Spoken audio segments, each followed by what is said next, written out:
The following JBS presentation of the 2015 AIPAC National Policy Conference is made possible in part by Dr. Naomi Vilko, President of Princeton and New York City Advocates for Israel.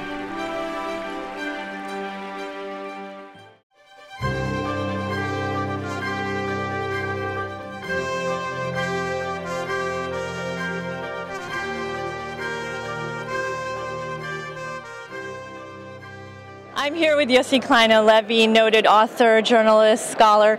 Yossi, hi. How are you? Great. Love having you here. Yossi, you started your speech your lecture, I should say, speaking a little bit about Israel and the Palestinians and narrative versus population. Presence. And so it's interesting. I wonder, a lot of people would say that right now the Palestinians are outmaneuvering Israel on narrative. Would you agree on that? Yes, because we don't have a coherent narrative anymore. Up until 1967, we knew our story. The day after the Six-Day War, we developed two separate narratives. One is that we're liberators, the other is that we're occupiers. And if we can't even determine among ourselves whether the Six-Day War was a blessing or a curse, then how do we present a narrative? So I think the first sorry, been talking a lot. Our first challenge is to begin an internal Jewish and Israeli conversation and to determine what is our minimal narrative. What do we agree on? What do we still see as essential in our story and in explaining who we are? We haven't begun to do that. The Palestinians have a very simple narrative. It can be summed up in 3 or 4 words: occupation, expulsion, apartheid, and colonialism. We don't have a simple. We once had a simple narrative. The narrative was Holocaust and return, and that was a very powerful narrative. It happened to leave out a majority of the Jews of Israel who didn't go through the Holocaust but were part of the return. And so we need to have a narrative that embraces the Jewish people. And that's something that I don't see us even beginning to think about. And maybe I feel that way, maybe it's so acute for me because I'm a writer and writers deal with stories. And I also feel that we are a story. My definition for who the Jews are is that we're a story that we tell ourselves about who we think we are. And as soon as we don't know what to say to ourselves anymore, then it's an acute danger if we can't describe who we are and what our story is to ourselves. Yossi, very interesting, because it brings me to my next question for you. You spoke about re-indigenizing ourselves to the region as a people, and then you also spoke about the claim that Israel is taking land or is expanding, and your response to that was that we had almost a population swap with the Jews from the Middle East. I myself am an Iranian Jew, and this is an issue that I wonder a lot about. Do you think that as Jews we need to think a little bit more about our identity in the fact that we are indigenous to the region? I think a lot of European Jews don't see themselves that way. Absolutely, absolutely.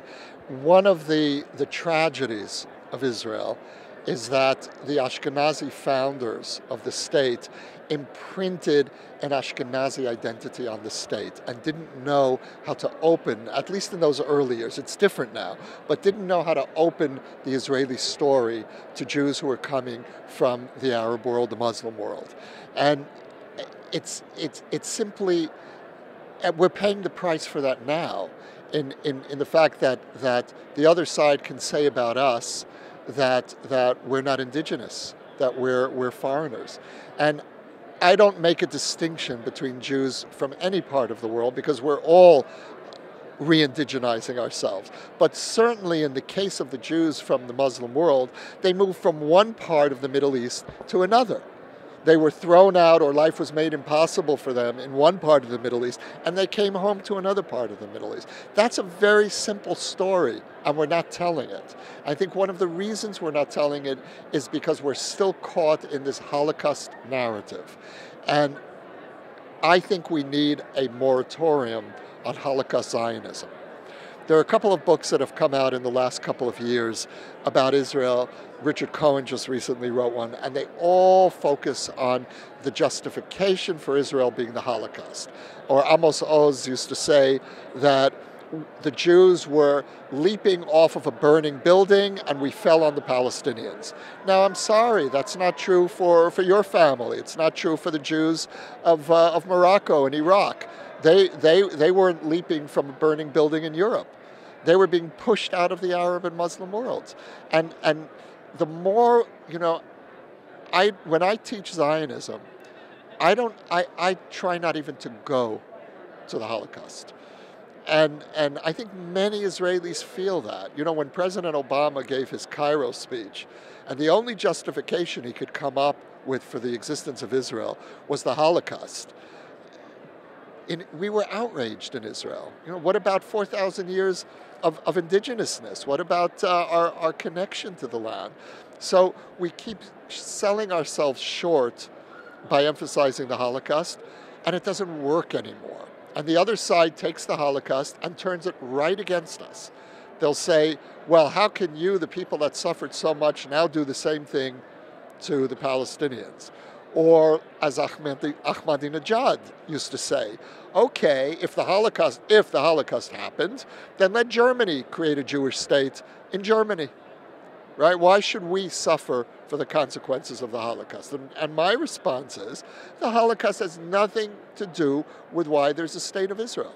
It has nothing to do with why I left New York City in 1982 and got on a plane and moved there. It has nothing to do with why tens of thousands of Ethiopian Jews started walking in the 1980s towards Zion. This is a story that's so much more profound than a question of Jewish suffering and safe refuge, but a certain secular Ashkenazi elite that is cut off from the religious wellsprings of the Jewish connection to the land, that sees the Middle East, including Jews from the Middle East, as other. They have set a narrative which is now deeply hurting us. Yossi, those are very deep, profound thoughts. And in your talk, you also referenced the possibility of the Arab world bringing the Israeli-Palestinian situation to peace and to a resolution. Do you think that that's a real possibility? No. That's a quick answer. Not anytime soon. But things are changing in the region. Something very interesting is happening. The defining conflict of the Middle East until recently was the Arab-Israeli conflict. Now it's the Sunni-Shiite conflict. That's splitting the Middle East. And Israel finds itself in the Sunni camp. We are, as it turns out, a Sunni Jewish state. And that means we have common cause with the Saudis, certainly with the Egyptians, with the Jordanians, against a nuclear rising Shiism. And that creates the possibility, only the possibility, of a realignment in the region that could eventually help us deal with the Palestinian issue. Maybe. I can't be more cautious than that. All right, it's always good to be optimistic. Yossi, my last question for you. You're here at the AIPAC Policy Conference with 17,000 other supporters of Israel. What have you found to be the most surprising here?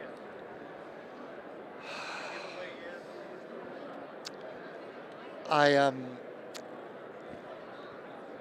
don't think we've internalized fully just how serious a moment this is in terms of Iran and Obama and 6 years of strenuous Israeli efforts, American Jewish efforts, AIPAC efforts to not bring us to this point have failed. And we haven't internalized that yet. And I don't quite know what to do about it, but I feel that Netanyahu's decision to go to Congress and break all the rules is coming from that place of desperation and that place of failure. And I feel in some ways that we should be sitting here in mourning, because we should be mourning the death of our strategy. And I, you know, as clumsy as Netanyahu is, I still deeply respect the urgency that he's bringing to the issue. All right, those are very strong words, and I can't help but ask you a follow-up, which is that do you think it's actually over? Is there nothing left for us to do at this point? No, I mean, it's not that, I think we need a new strategy now. The old strategy of sanctions, of working through Congress, I think that's coming to an end. Look, I have been a very strong proponent of unilateral Israeli military action for years.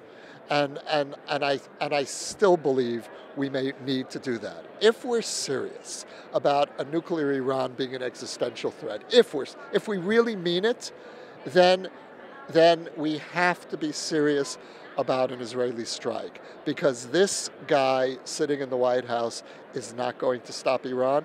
He is going to bring us to the threshold of a nuclear Iran. Now, it's very interesting.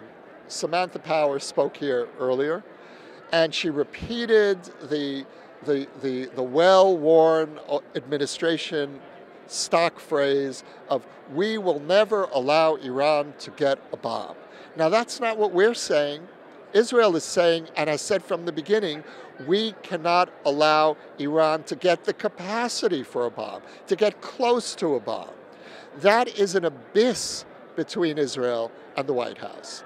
And that abyss has existed all along, and we finessed it. We pretended that there wasn't this major disagreement, and that's Israel's failure. We should have been confrontational with this administration on Iran from the beginning. We should have clarified that you are leading us to threshold status, and we are determined to prevent that, and we are not on the same page with you. Now, at the last minute, literally the last minute, now we're trying to warn the world. I hope it's not too late. Again, I understand Netanyahu's desperation. I wish it hadn't come to this moment. Yossi Klein Halevi, it's really an honor and a pleasure to have you with us on JBS, and thank you so much for joining us at the AIPAC Policy Conference 2015. Pleasure, and I love the station. I really do. Thank you.